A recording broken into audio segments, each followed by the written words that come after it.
기도하겠습니다. 하나님 아버지, 바울의 여정에 한 길 한 길 인도하시는 주님의 인도 속에 오늘의 저와 함께 하시는 주님을 오늘 묵상하는 말씀을 통하여 보게 해 주시옵소서. 예수님 이름으로 기도합니다. 오늘 묵상할 말씀은 사도행전 21장 15절로 16절 말씀입니다. 오늘 말씀을 통해 주님은 제게 어떤 음성을 들려주셨을까요?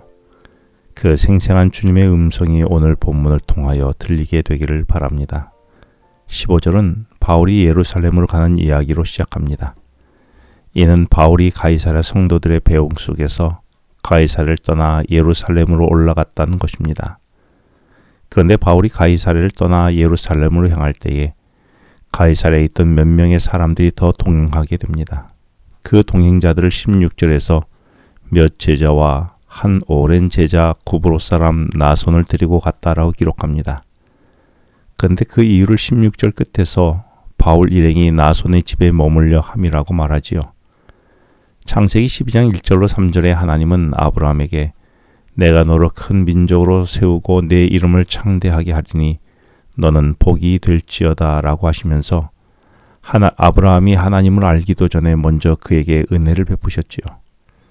아브라함은 하나님의 은혜에 이끌려 하나님의 부르심에 순종할 수 있었던 것입니다. 또한 하나님은 이삭의 아내 리브가가 쌍둥이를 임신했을 때에 창세기 25장 23절에서 큰 자가 작은 자를 섬길 것이며 라고 아직 태어나지도 않은 야곱을 태 속에서 먼저 선택하시고 은혜를 베풀어 주셨습니다. 하지만 야곱은 태어나서 자기 목적을 이루기 위해서라면 거짓을 서슴지 않았는데 하나님은 그런 야곱을 이스라엘로 거듭나도록 은혜를 베푸셨습니다. 레위기 11장 45절에 보면 하나님은 이스라엘 백성들을 향하여 나는 너희의 하나님이 되려고 너희를 애굽 땅에서 인도하여 낸 여호와라. 내가 거룩하니 너희도 거룩할지어니라 라고 하셨습니다. 하나님은 죄와 사망의 노예인 이스라엘 백성을 거룩한 자녀로 구별해 주시는 은혜를 먼저 베풀어 주시면서 스스로 거룩해지라고 하지 아니하시고 내가 먼저 너희를 나의 거룩한 자녀로 구별해 주었으니 이제부터 나의 은혜를 쫓아 거룩한 삶을 살라고 하셨습니다. 그래서 노예였던 이스라엘 백성들이 죽음의 땅인 광야를 넘어 거룩한 약속의 땅인 가나안에 입성할 수 있었던 것은 전적으로 하나님의 은혜였던 것입니다. 이처럼 그리스도인들은 항상 하나님의 은혜를 힘입어 사는 사람들이며 주님의 은혜를 힘입어 사는 사람들은 그 은혜에 이끌려 주님을 쫓아 살아가지 않을 수 없게 됩니다. 그래서 바울은 생명을 다해 주님을 쫓아가는 삶을 살겠다고 결심한 것이죠. 그래서 예루살렘으로 가려는 바울의 길을 눈물로 막는 동역자들과 빌립의 집에 머문 사람들에게 질타하며 나는 주 예수의 이름을 위하여 결박당할 뿐만 아니라 예루살렘에서 죽을 각오도 하고 있다라고 13절에서 말했던 것입니다. 그렇다면 주님은 바울처럼 주님의 은혜에 감사하며 주님의 증인을 어떻게 대하셨을까요? 오늘 본문은 주님이 그들을 어떻게 책임져 주시는지 말씀해 주고 있습니다. 바울이 가이사랴에서 100여 킬로를 사흘길에 거쳐서 예루살렘으로 가게 되는데 이 먼 길의 16절에서 가이사랴의 몇 제자들과 한 오랜 제자 중에 구브로 사람 나손이 동행하게 되었다라고 말했지요. 바울은 사도행전 20장 4절에서 3차 전도 여행을 매듭 지을 때에 고린도를 떠날 때는 8명이 떠났었습니다. 그런데 마게도냐에서 누가가 합류해서 9명이 되었고 가이사랴에서 다시 몇 명의 제자들이 합류하여 바울 일행은 10명이 훨씬 넘었습니다. 그런데 구브로 사람 나손이 또 동행하게 되었는데 그 이유를 16절 후반에서 우리가 그의 집에 머물려 함이라고 했습니다. 사실 10명이 넘는 인원이 한 집에 머물기 적지 않은 숫자인데 그들에게 숙식을 제공하기 위하여 나손이 바울을 따라 나섰던 것입니다. 그런데 지금 바울이 예루살렘으로 가는 것은 바울을 시기하는 유대인들에 의하여 결박당하고 투옥당할 것이라는 것은 선지자 아가보의 예언이었습니다.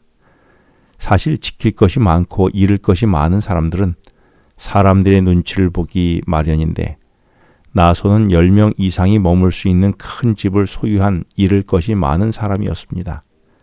그런 그가 바울을 자기 집에 머물며 보호하게 되면 유대인들의 눈밖에 나는 것은 기정사실이었습니다. 그에게 적지 않은 부담이었을 텐데 그는 바울 일행을 위해 기꺼이 자기 집을 내어주었습니다. 이는 하나님께서 그를 그렇게 준비시키셨고 나소는 그분의 도구로 기꺼이 응답하여 사용된 것입니다. 성경은 나손이 바울을 어디서 어떤 경로로 만났는지에 대하여 기록하고 있지 않습니다. 단지 바울이 자신을 구원해 주신 주님의 은혜에 감사하여 죽을 각오로 자신의 삶을 드릴 때에 하나님이 바울을 위하여 나손을 준비하여 주셔서 바울을 책임지셨다는 것입니다.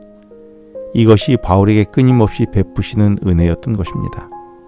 하나님의 은혜는 한 번으로 그치지 않고 로마서 8장 32절에서 자기 아들을 아끼지 않고 우리에게 모든 것을 내주시며 모든 것을 선물로 거저 주시는 하나님이셨습니다. 하나님은 조건 없이 거저 독생자를 십자가의 제물로 우리에게 주셨지요. 그리고 나의 오늘의 모든 필요를 채우셨습니다. 오늘 내게 무엇이 필요합니까? 그리고 무엇이 부족합니까?